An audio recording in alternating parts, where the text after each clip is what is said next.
Welcome.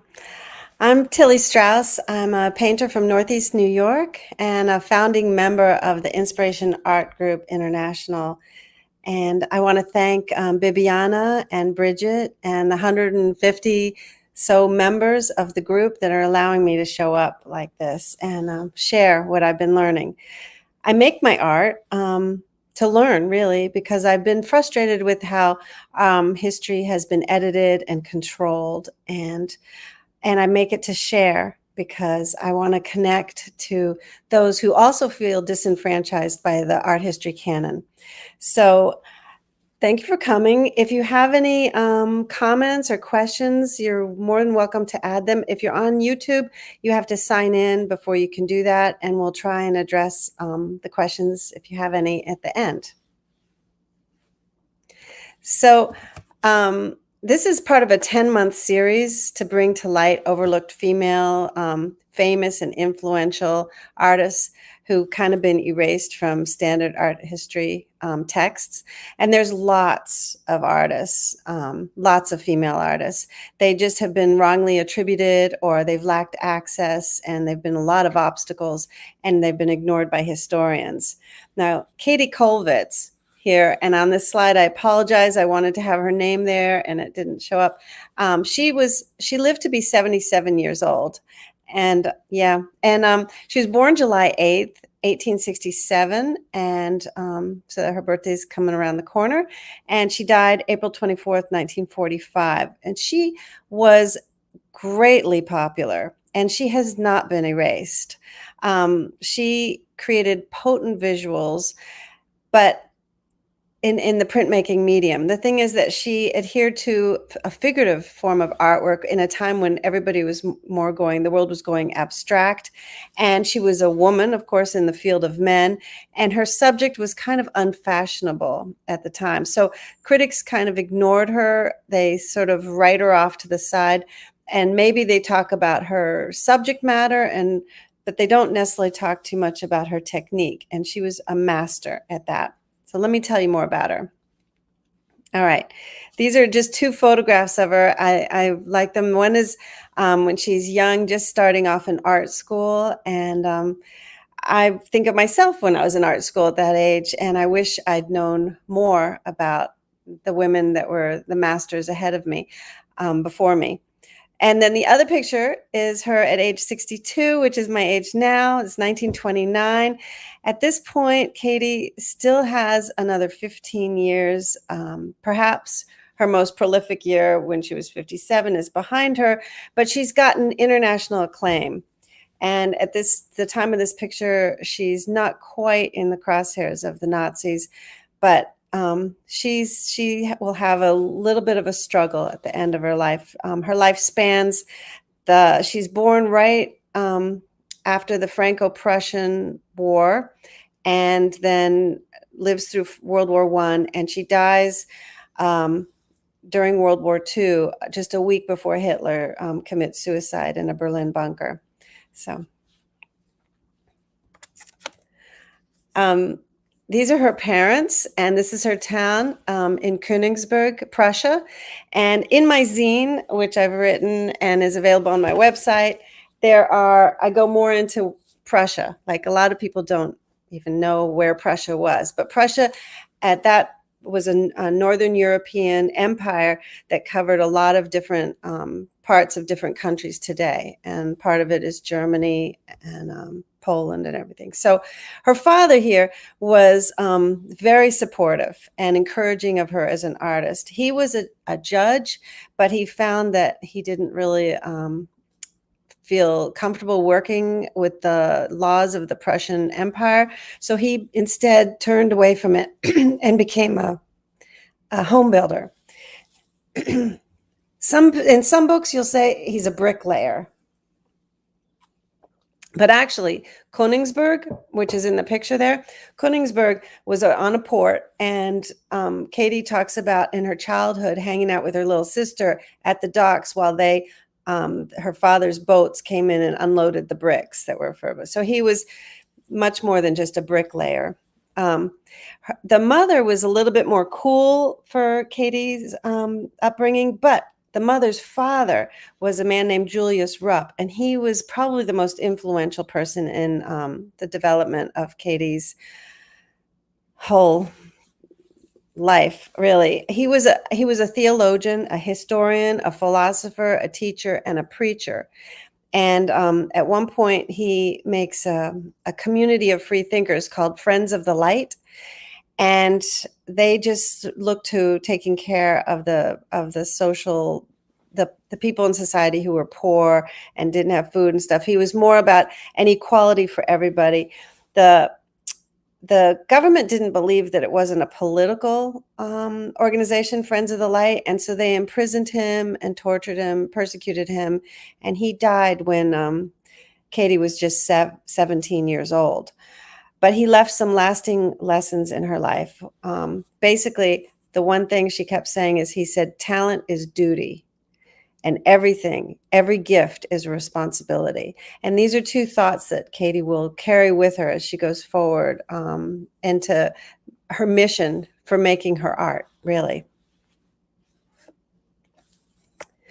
Well, at the age of 17, when her grandfather dies, is also the year that she doesn't, it says here 1881, she meets Kathe Kollwitz, and she doesn't actually meet him then. I'm sorry about that.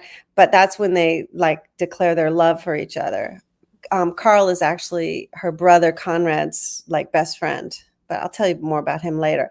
But the father's not excited about it, and so he sends Katie to the Berlin School for Women Artists, and hoping that this will cool the whole relationship off a bit. And you might remember this Berlin School for Women Artists because when we talked before about Paula Modersohn-Becker, that's the school she went to as well. Anyway, while Katie is living in Berlin at that time, she witnesses the repercussions of the lost Franco-Prussian War. The war had been in 1870 to 71, but right now Berlin is like full of poverty and depression, the super rich and the very, very poor. And she sees that the working class, she likes to go to the docks. This is what she was searching for. And there's not really docks right there, but she is down by the river and looking at the workers, and she sees the vilification that's happening to trade unions, and this affects her deeply. She writes about it. So, after that, she attends the Munich School for Women, and I apologize for having so many words on this slide. I was looking up more information about it when I made this, and so anyway, it's a collective. It was started by a bunch of women who really wanted to address the issue that women weren't able to have access to the same type of academies and level of teaching that the men were able to access. So they develop this collective, and in a few years they get a building, and they do offer figure drawing with nude models, which is incredibly rare at this time. Paula Modersohn-Becker was going to Paris for that, access. And these students are taught by professors from the Munich Academy. So they come in, and it's very, very popular. Women are coming from all over the place. While Katie's there, she starts reading the political writings of the Social Democrats, and she takes up drawing and printmaking. And by the age of 21, she decides she's going to eliminate color from her artwork. And I'm just so impressed with this, that at 21, and she lives to 77, she decides there are only like a handful of works that have any bit of color in them. She decides she's going to just stick with black and white and everything in between to be the most potent and powerful of her message that she wants to send out. And she also likes the idea of cycles and working in series.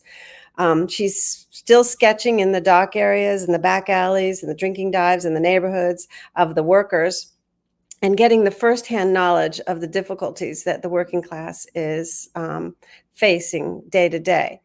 So another interesting thing is to attend this Munich Women Art School. You had to sign off on celibacy. So they didn't want to have any problem with any love affairs or any lack of virtue with these women. And so you had to make a vow of celibacy to attend this school, which I think is kind of interesting. So, Imagine if they asked that today. So go.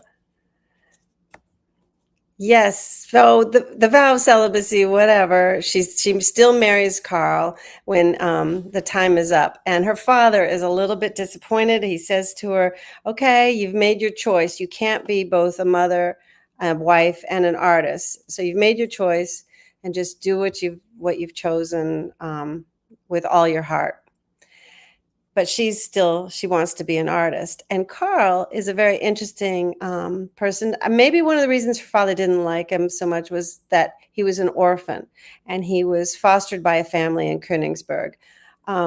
But he didn't really have a family background. He was active in the Social Democrat Party, and he introduced Katie to the pioneering writer August Bebel, and August Bebel writes this book called Women and Socialism in 1879 when he's in prison, actually.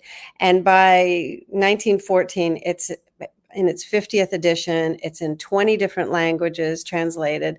It's incredibly popular. And the whole idea of this is that it's not just enough to ask for women's equality to men like the suffragettes are trying to do.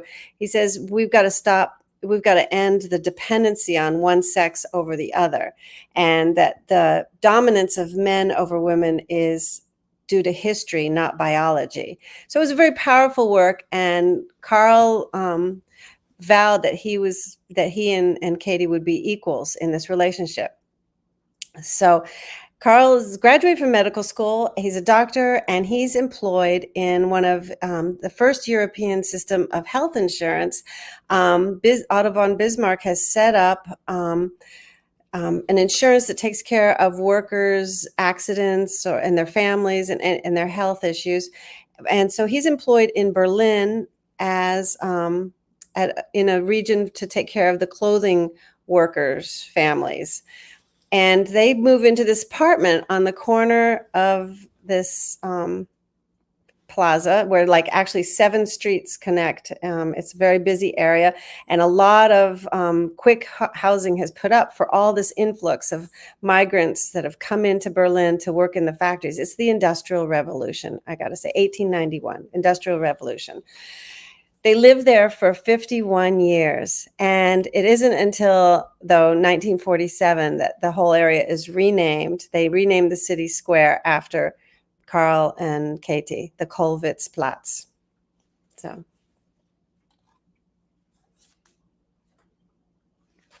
you can go to the next slide. Yeah. Oh, back one, please. Yes. So I want to talk about real quick about the technique or what she's working with. Her medium of choice, this artist, is lithography and etching, is how she's trained.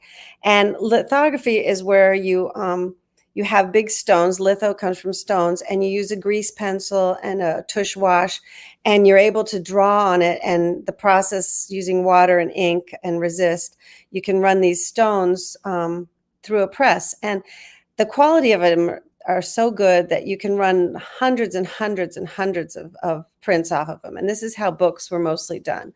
And the other thing is etching on metal, a metal plate. And this is her press they had that I was able to go see in Berlin.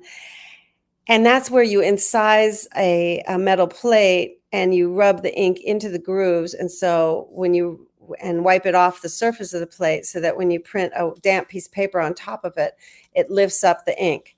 So both of them deal with a lot of drawing. That's the main mark making expression on it. But the purpose of printmaking is to make multiples and like pamphlets, posters, and just spread it out. Silkscreen, woodcut, all these are called graphic arts. This is the graphic arts. And what Katie loves about this is that she can disseminate her images and her ideas widely.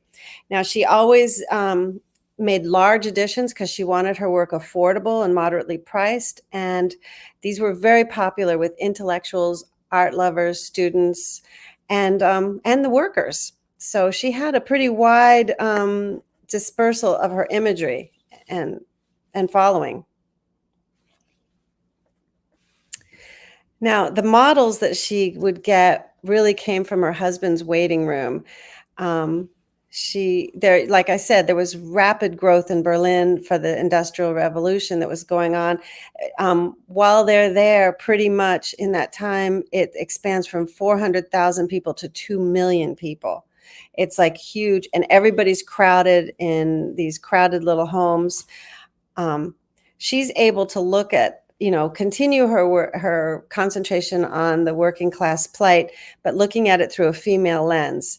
And she rarely shows like the catastrophe that happens, but she shows the after effects of it, and the despair, the desolation, and there's a tenderness to her pieces. She decides early on to reduce the backgrounds and and make the figures more monumental, compressing the space. And these are very potent visuals. The reason they're called simplicissimus is these are made for a magazine. They're drawings that she submits to a magazine that's out of Dresden, and it's very popular. And so her work is getting seen that way. The scene at the bottom, which you can't see perfectly well, has a bunch of figures in it. It's a woman standing at the door, and a lot of other women lining up and coming in and bending over a cradle or a crib. And it's a wake for a dead child. And this is something she would see a lot. And she would see the repercussions of alcoholism and and hunger and starvation and the worst of it all. So, all right. So, but it's not all horrible. She, some people say Kathe Kollwitz only painted misery and shock, but she loved being a mother. And when Hans was born, her first son, she was so excited, and she painted, they say, like 18 drawings of him in the first month.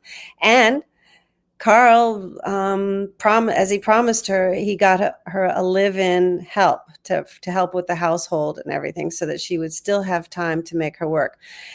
She does say that time, she's written some really interesting things about time that I found being a mother myself, and about how when time got constricted, having the little kids, she was actually able to be more productive than later in life when the kids were grown and she had more time on her hands, but she was more idle in a way, or more distracted. The piece down on the left I really like. It's called Welcome Home, and it's just such a cheerful little piece, but it's really black. And this happened when she had this in the acid bath. It's an etching, and she put it in the acid bath, and then she went into labor, and she didn't get it out when she planned on it. And she always said that that's why it was so dark, and the darks really got eaten in, and it's kind of sweet like that. So. Okay, she has her first her first big bust into the scene, really, as the art scene, is going to come through this series called The Weaver's Revolt. She goes to a play in 1892 by Gerhard Hauptmann, and the play is based on the story of an 1844 revolt of the Silesian weavers. She's so moved by the play, and actually the police shut it down because it's too controversial. Even though it's from 1844, a lot of it seems very prescient to what some of the workers are going through now. So, but she's moved so much that she wants to create a series from this, and she spends about 5 years researching this whole subject. Peter, her second son, is born a year into the project, and yet she's still able to do this whole thing. And in every scene, there's a woman. You'll see in the front here, a woman with the listless, weak child on her back. There's a woman walking along. She doesn't have the weapons or the instruments of revolt that the men do, but she's there to remind them of why they are revolting. So can we change the slide, and I'll show you a couple more scenes from it. I didn't put the whole cycle in here. This is something you're going to have to look up yourself. And but this leads to her strike of fame. This is a gift for her dad's 70th birthday. She creates this whole cycle. It takes her 5 years to do, and he loves it. He's ecstatic. He runs around very excited about it. And then he actually died the spring before it actually was shown at the exhibition hall. She gets a gold medal, awarded a gold medal for it. And before she can actually get the gold medal, the Kaiser steps in and denies her the medal, which of course is going to make her even more famous, but denies her the medal because he said there was a law put into place a couple years earlier that any instigation or encouragement of a workers' strike is forbidden. And he actually calls it gutter art, as a sin against the German people to make art like this that shows such poverty and revolt. So it's very funny because actually her fellow artists actually start creating artwork that deals with the gutter, and they do some fun images of pulling roses out of the gutter while a rich woman's walking down the street with a pot with a withering plant in it. But so they embrace it, like a lot of artists do when they're called something. Like the Impressionists, that was supposed to be insulting, but they embraced it. And the Fauves, that was supposed to be insulting, and they embraced it. So this was called gutter art, and for a while it was embraced by the artist. And she was hired to teach at the Berlin School for Art for women. And this is 13 years after she was a student there. And actually, when she goes, she's head of the graphic arts department there. It's the year after Paula Modersohn Becker left. But this piece puts her in fame. So I just want to share a little bit about the first piece on the far left is called Poverty, and it's showing the anguish. This mother is leaning over there's a small little baby in the bed who's probably dying of starvation. Behind her is a weaving loom, and another parent and a child back there, the women, working in these sort of dark areas. And she talked about how she needed to abbreviate the form and leave only the essential. For the essential stuff was going to be emphasized, usually by light, and then she would darken out. Anything that was unessential was denied, she said. The piece in the middle is the third plate of the series of 6, and it's the deliberation. That's the meeting in the tavern as they're plotting to do something about this revolt. And it's got this whole sense of whispered danger, peril, and there are many different versions of these pieces too. But so if you Google this, the Weaver's Revolt cycle, you'll see many, because she worked on them for years, and she did them in lithography, she did them in etching, she did them in ink, she did them in pencil. She did parts of them, she adjusted them. The one on the far right is the 5th one in the series, and it's called The Attack. And in there's a woman in the front corner. She's holding a baby in one arm. The little feet are dangling in her right arm in front of her. And in her left hand, she's got the arm of another child. And I'm sorry, this got cut off there. But at this, and the women are on the ground pulling up the cobblestones and handing them to the men. And it just shows that they were in there. There was a unity and consensus in the whole movement. When Katie was doing this and Carl was a doctor in the place, it was estimated that a quarter of the children in Berlin at that time were undernourished and underweight and under height. So this piece, she had the models right there for this cycle. So she's a master draftsman, I just have to tell you, and learning her craft. This is a self-portrait she did of herself, and then a sampling of her sketches of details. That's probably Hans, her son, in the middle up there. She did over 100 self-portraits. She constantly felt like she was learning. She did studies of large hands and faces, and behind each sheet, a finished sheet, there would be hundreds that were rejected, that were trials and experiments. And she was always kind of praised for being the voice of the people, the working class, but she writes in her journal that she wasn't giving a voice to them. She just found the figures beautiful. and she reflects in her diary about the formal problems of a piece of artwork, and she's moving the composition around, eliminating the background, going deeper into the figure right there. But the critics ignored her debate with technical resolutions, and they were all pretty much just stuck on her social message. So it's kind of interesting. I did buy a book last night on eBay that's her son's translation of her letters to him and diaries, where she's talking more about the technical issues behind her work. And I'm really looking forward to reading that, because I think that a lot of what's out there about her just gets caught up in just the social message of her work. But she's really an amazing, one of the best printmakers in the world, I believe. So after the Weavers' revolt cycle, she's actually commissioned to do the Peasants' Revolt, and it's by the Association for Historical Art. And the Peasants' Revolt was something that happened in the 16th century. In 1524 to 1525, it was the biggest uprising in Western Europe before the French Revolution. This was huge. It covered an area from northern Italy all through all of Germany. So just as a huge swath, where in that year and a half, the peasants, it was a serfdom, everything, they were just revolted and rose up. And it had to do a lot with Martin Luther and their whole idea, humanism, the idea that they could have their own relationship with God.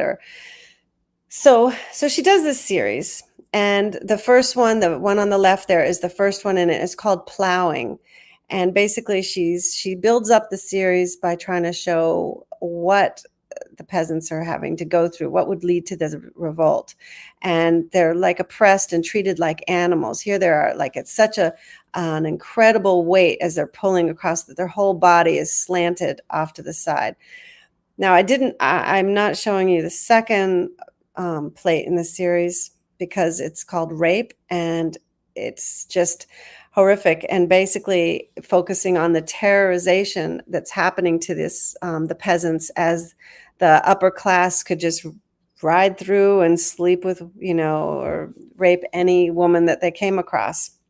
And she doesn't show the action as usual. She just shows the aftermath. But the one on the right here is the sixth in the series, and it's called The Attack, and it's full of furious action. There's a woman up in the sky in this version that's up by the flag, kind of like Lady Liberty leading the people. And it's just, if you go on eBay or anywhere and Google it online, there are many states of the same drawing that change.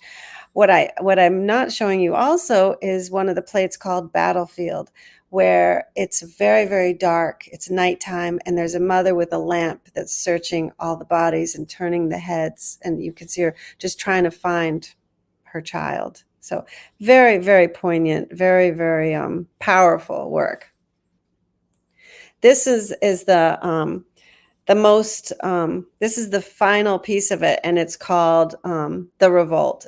And here she is. You can see the action here as they're moving from right to left, which is the opposite of how we read something. So it's just we read a piece from left to right.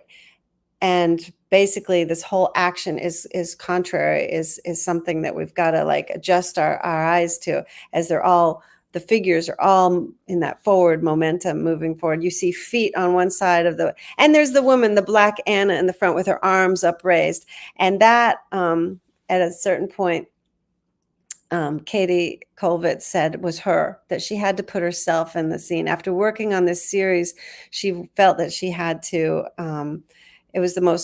she had to put herself in as an act of solidarity. So this is the flashpoint when everything takes off, and it's just a mass of limbs, of fury, frenzied, panic, and frantic. It's full of dynamic action, and It's just an amazing piece. This is a little bit clipped in on the slide, so I really encourage you to go and study and look at it more closely on your own time. It's very. And then this is actually this is the last piece. This is called Prisoners, and yeah, it's a masterpiece of black and white. So she's focusing here. What she always focuses on is the hands and faces. You'll see a young boy down at the front. All these people are tied up, and you can see there's at least 4 different ways their hands can be tied up. You've got the man on the far left with his wrists kind of tied, and then the man next to him, his arms are folded behind him, tied. The man in the middle, his arms are pulled and tied behind him as if he's in a straitjacket. And then you have this young boy in the front whose head is sort of wilting off to the side, and his hands are just leaning on the ropes. But the whole group then is tied. There's a rope cordoning them off. And if you look at the expressions in the faces, you see some are very tough and staunch, and some are weak and yielding, and they're all in the process of surrendering. I heard that people seeing these for the first time, it was hard for them to stand in front and not weep. So, well, one thing that happens with that piece, I mean, she wins a prize. She wins the Villa Roma Prize, which is a free all-expense trip to Florence. And these are the 2 times she's going to leave her family. She leaves them in for this trip in 1907, but in 1902 she also left for 8 weeks, and she went to Paris, and she studied at the Académie Julienne from live models, and she also met Rodin, and she was encouraged by the sculptor to take up that medium. And so while she's here in Florence, she starts sculpting. It's kind of interesting that there's a couple other artists that are also given this prize, and one of them is Max Beckmann, who is also a figurative painter, and he's just 22 years old. And later, when World War I starts, he volunteers and becomes a medic, and which totally transforms his artwork later in life. But she would have known him.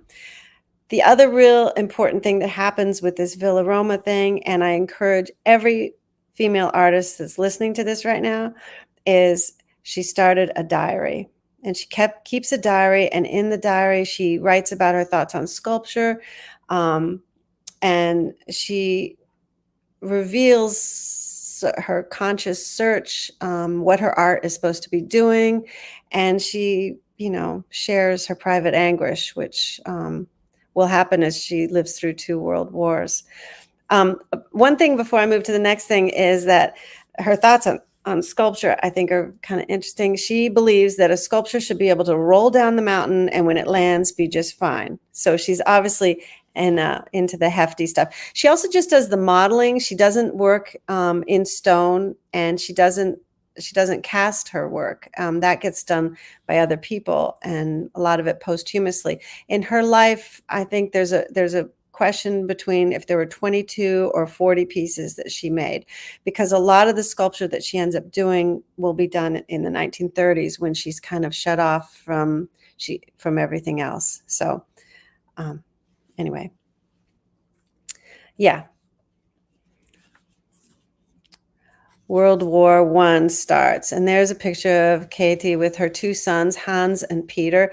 Peter, it's said, wanted to be an artist like her. He hung out in the studio a lot. There's an earlier piece she does of a mother with a dying son when he's just like 3 years old, and it takes a lot of posing. She's clutching him in her arms in front of a mirror, and he's draped backwards as a child, younger than this picture, and she's trying to draw it, and it's going on and on. And at one point she moans, and he says, "Don't worry, Mama, it's going to be fine. You're going to get this."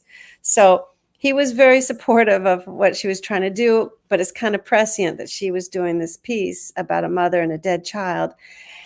And Peter goes off to the Western Front, and he's killed within days. And she retreats to her studio to make a memorial for him, a monument she wants to make. And she works on that monument for 15 years at least, and mostly in secret. Even Hans and Carl don't really see it except occasionally. But she says at this point in her diary that she's still a chronicler of the human condition, but she's no longer revolutionary. She's now evolutionary. And those are her words. So she starts she's also made at this point, because of she's come back. She's made a full member, the first woman full member of the Prussian Academy of the Arts. She didn't really want to accept it, but it became complicated because for a lot of this time she had actually protested against the elitist art institutions, and now suddenly she's a member. But she goes with it, and at that point there she's going to teach graphic arts there, and so she takes up woodcuts and uses it to make posters to fund crises. This piece here is called Hunger. What she likes about woodcuts is it really simplifies her imagery even more, and everything is compressed. At this point, the war is over. It's between the world wars, actually, and it's a very liberal time. Women are granted access to the art schools that the men were in. There's a lot of movement, but it's also there's famine in Vienna. There's a drought in Russia. There's all sorts of what happens after you've had a war in your country and lost. So she does these posters to help different situations. One thing that there's a famous woodcut, and I don't show it here, and it's called Karl Liebknecht. It's on his deathbed, and it's a parade of men walking by at the wake before the funeral. And she is denounced for doing it because Karl Liebknecht was a communist, but he was a very powerful speaker and an anti-war speaker. And the family asked her to come and do an etching of his face. She does several etchings. She does a woodcut. She does drawings. And she's denounced because the Communist Party says she's not a party member. She shouldn't have done this. And it becomes a big uproar. And this is kind of a weird moment where Kathe says, well, look, I'm only a woman. How am I supposed to know these complicated relationships? But I'm an artist, and I have a right to do whatever I want that creates an emotion in me. So that was an interesting argument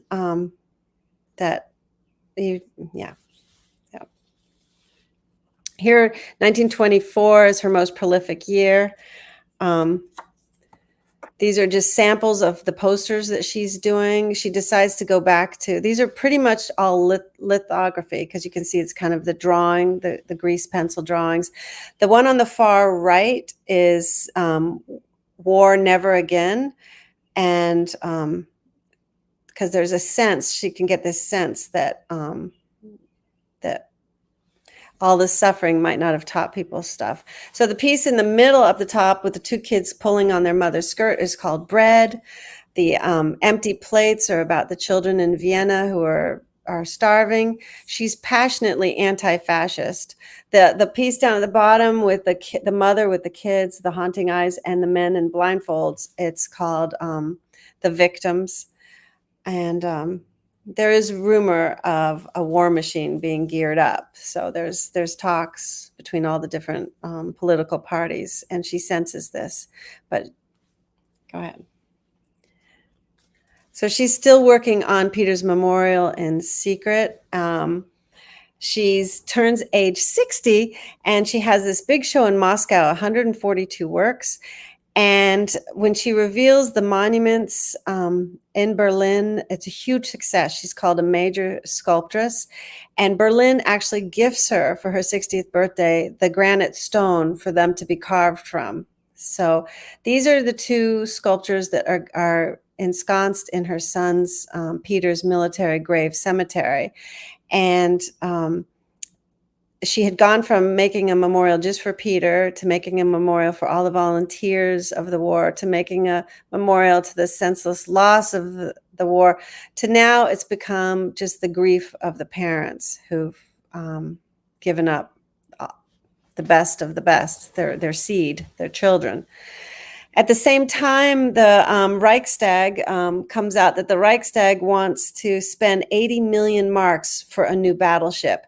So Kathe and Carl and a bunch of her artists and intellectual friends all signed this petition calling for a referendum that's in the newspaper. That's that little article in the corner. And she does the illustration of the woman kind of collapsed and clutching herself as like, no more war, please don't do it.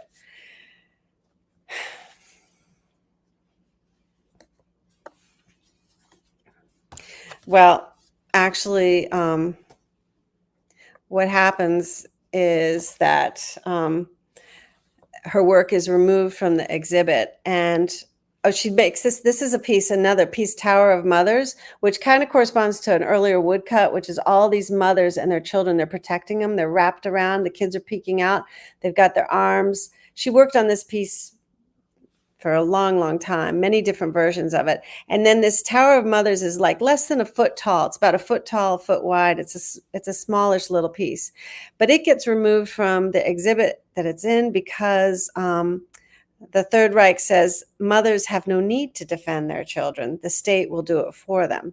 And so that's enough of a reason for them to remove this work from the show. But because they signed that paper, she is also forced to resign from the Prussian Art Academy. And Carl is no longer allowed to practice medicine. And Hans, her son, who's grown up and become a physician, is also unable to work. Her works are removed from the Crown Prince's collection. At one point, the international press comes in to interview her. She doesn't mention any of this stuff because she's under the threat of being sent to a concentration camp.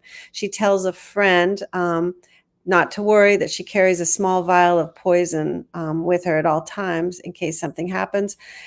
Her work is included in not Hitler's first, the 1937 Degenerate Art Show.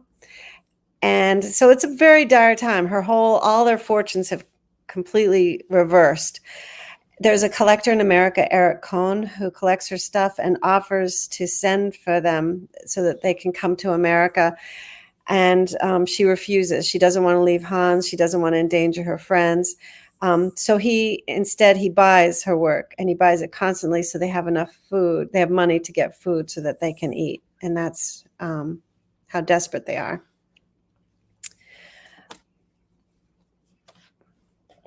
So in 1940, Carl dies, and Kathe ends up having a walking stick from that point on. This is one of her last self-portraits. I don't know how she does all these self-portraits of her profiles, but she does.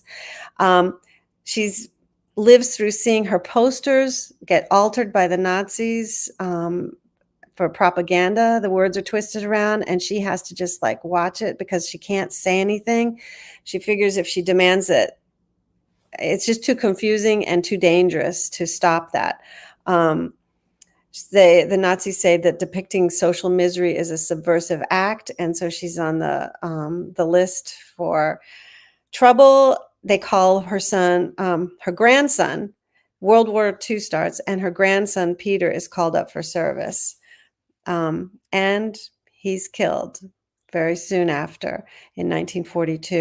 In 1943, she's forced to evacuate. Her apartment is destroyed. Hans stayed in Berlin and was able to get some of her sculptures out of there, but she dies in Moritzburg, outside in the northern Germany. Just like I said, just weeks before the end of the war. So I just want to share that my main source was one book. It's up here on the shelf. Otto Nagel, who was a good friend of hers and organized several of her shows that traveled to Moscow and Leningrad. And but there's tons of information out there. It was a beautiful book to read.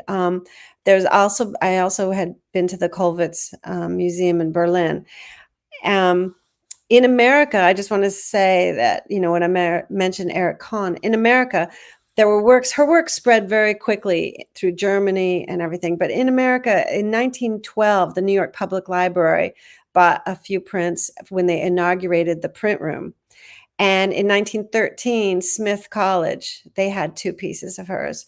But she wasn't very popular in the United States until the 1930s. And that was probably because that's when we entered the Depression and people were more able to commiserate with her imagery.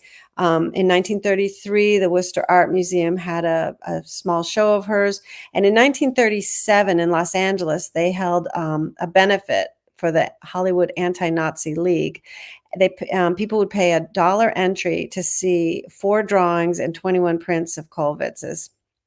So she was, and they raised a lot of money that way.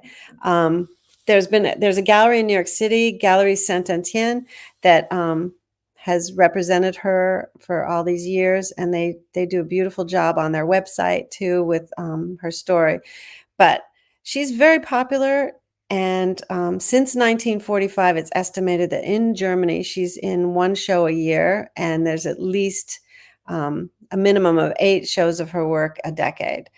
So she's not exactly the forgotten artist and everything, but I think her message is very relevant to what we have to learn today.